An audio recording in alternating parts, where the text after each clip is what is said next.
if you've had to fill up gas recently, you are feeling, like everybody, the pain at the pump. Some Democratic lawmakers are looking to suspend the federal gas tax as the average price hits $3.50 a gallon nationwide. That is $1 more than a year ago, at least according to AAA. But the Committee for a Responsible Federal Budget warns a freeze could end up aggravating inflation more and reduce gas tax revenues by roughly $20 billion. Brian, I'm curious to get your thoughts. We're talking, what, 18 cents a gallon for the year in terms of how much would be reduced?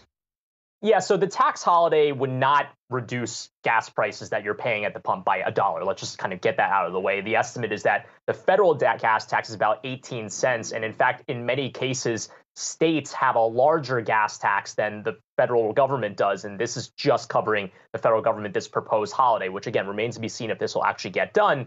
But again, this is all about inflation, right? Making sure that the 18 cents, which could be impactful for a lot of low-income Americans, will hopefully alleviate their, costs on a monthly basis and be able to allow them to spend on the things that they need to spend on that are getting more expensive. But there's kind of a bit of a self-fulfilling cycle here where if gas prices are lower, maybe people increase their demand for stuff, and demand push is a big reason why inflation is as high as it is. So the jury is still out from an economic standpoint about whether or not a federal gas tax holiday, which would be temporary, would actually do the job of quelling inflation. So I think that this is more just kind of posturing from the White House to say, hey, we're paying attention to this. But again, important to note that it's really not so clear that if this actually gets done, it will have the ultimate impact that the White House might want it to.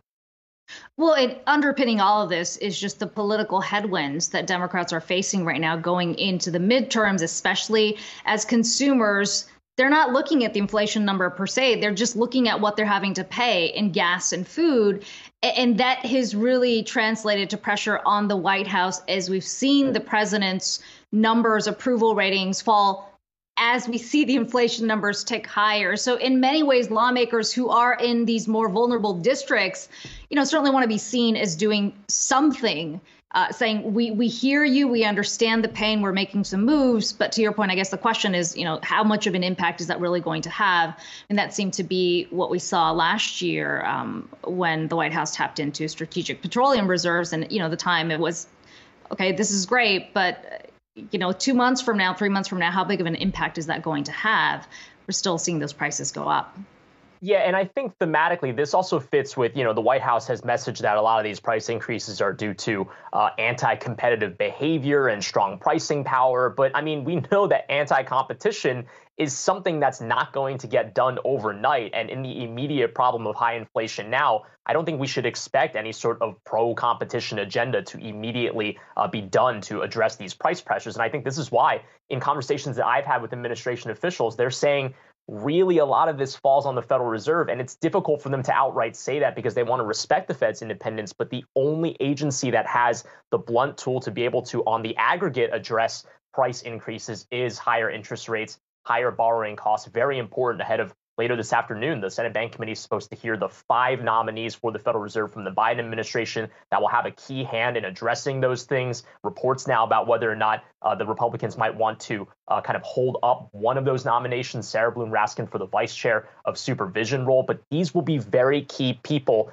in the argument over how the Federal Reserve, how aggressive they should be in raising interest rates. And I think that's really going to be a part of the focus for not just the later parts of this year, but really right now, the next 3 months, the spring of this year is going to be extremely critical in getting those CPI PCE numbers down.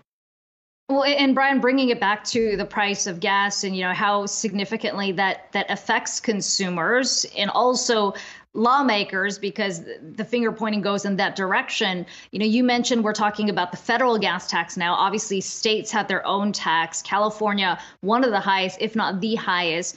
The governor there, Governor Newsom, has also proposed a holiday. So this is clearly something that so many lawmakers, not just on the federal level, but at the local level, are facing a lot of pressure on. So it'll be interesting to see how quickly these things move as people continue to say, look, why is it that I'm paying this much more than I did a year ago every time I fill up? Yeah, we were joking about people flying into LAX and seeing those gas stations that are immediately around that area. It's like $6-7 a gallon. Sometimes, though, of course, that could just be the proximity to the airport in addition to all of those other factors. But don't gas up. at those gas stations by the airport. Just drive a little bit inland.